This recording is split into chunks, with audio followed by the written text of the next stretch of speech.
Inauguramos el top 5 de los mejores goles de la A de AFA. Comenzamos puesto 5, Tomás Aranda para San Lorenzo. La pelota de Satagán. Aranda. En el puesto número 4, Matías Edelstein para Kimberley.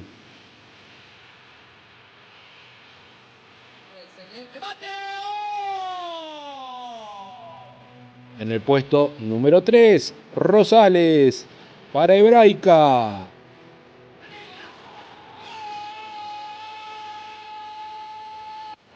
En el puesto número 2, García Barreto para Independiente.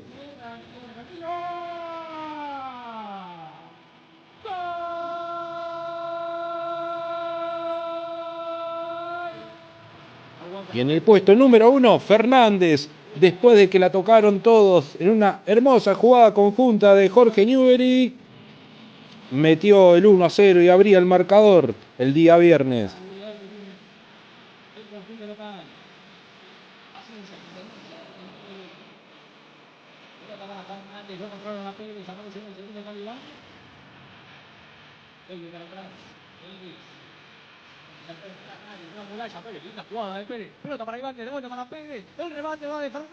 Y como siempre vamos por más, tenemos una chapa.